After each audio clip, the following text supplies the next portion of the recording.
back to me. Just kidding. If I asked a beginning jazz musician to do that, it would be a nearly impossible task. Primarily, aside from any technical issues, because of the task of hearing all the pitches specifically. There's a great jazz educator by the name of Chad Lefkowitz Brown, or Chad LB, on YouTube, who said in one of his videos about playing what was in your head that one of the reasons that that's so difficult is because we're not actually hearing specific pitches. Given the speed of those lines, that's understandable. But in transcription, perhaps the first thing you do is listen to the piece while singing with it over and over again until you can nail all the pitches spot on. Then the patterns start to emerge and it becomes an entirely different ballgame. So today we're going to dive a little bit more deeply into the fundamentals of hearing and pitch recognition. I've noticed in my time playing that it's more difficult to hear patterns in uncomfortable keys. Common among young players with some skill under their belt even, is hearing patterns but hearing them A, in the nearest comfortable key to the recording, or B, with tonal or rhythmic modifications that fit the vocab a little bit better. Another frequent issue for horn players specifically is learning horn lines but only learning them in one key and struggling to adapt to differing singers in musical situations. So for instance, Superstition is in E flat, yet many bands with no horns play it in E. It's much more comfortable for a guitarist or bass player to play it in E. It just lines up better with the isms of their instrument. Also, they may have fallen victim to option A from above, hearing a piece in the nearest convenient key center. So I've spoken to players of fretted instruments, bass, guitar, you name it, that actually, and even piano, that actually think that Chameleon is an A.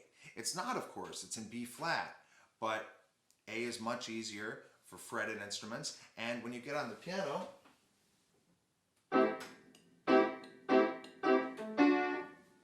there's only an F sharp in there. Tons of naturals. Basically, it's in C. So now you can sit on the stand and you can whine about it not actually being correct, but that's not how to win friends and influence people. The fact of the matter is that if you're trying to be a professional musician, you've got to buck up and play it the way that the singer, that the band wants you to play it, and that includes changing keys.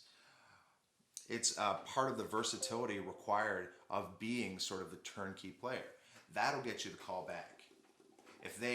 There's always someone in the band who knows that Superstition is an E flat, even if the rest of the guys don't. And that person will be happy that you just stepped in and played it in E, and even happier that you heard it without needing to ask or making a mistake, that it is in another key. So now, how do you get comfortable with playing in different keys or transposing by ear and just like that? I say you use tools that you already have. Now we could pick any song for this, but today we're going to pick Twinkle, Twinkle, Little Star. Why? Because we all know it. I love using children's songs to practice playing in different keys, transposition, and also just general ear training.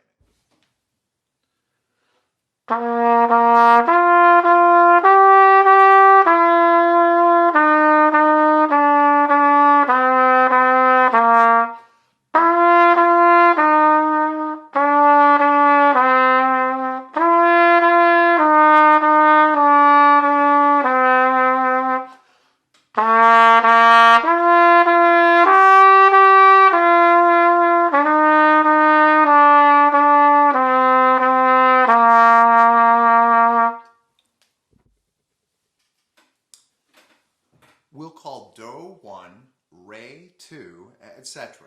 If Do is Greek to you, we'll just say that the tonal center is Do. So here we have 1, 1, 5, 5, 6, 6, 5, 4, 4, 3, 3, 2, 2, 1, 5, 5, 4, 3, 3, 2, 5 5 4 4 3 3 2 1 1 5 5 6 6 5 4 4 3 3 2 2 1.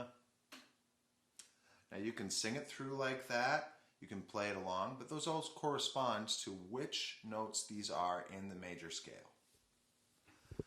The key might change, but those numbers will be correct every time. If you've ever heard pianists mumbling amongst themselves 3 6 2 5 1 to G flat, that's because that's the way they need to think to do their jobs as accompanists. Us horn players could actually take a page out of that book.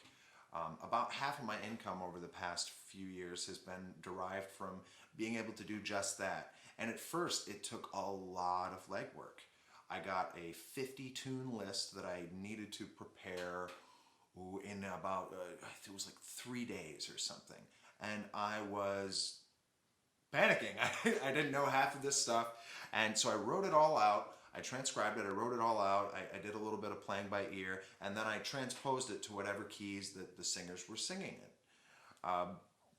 Now, I encourage you to play any song you're playing, whether it's Twinkle, Twinkle, Little Star, or Cake by the Ocean.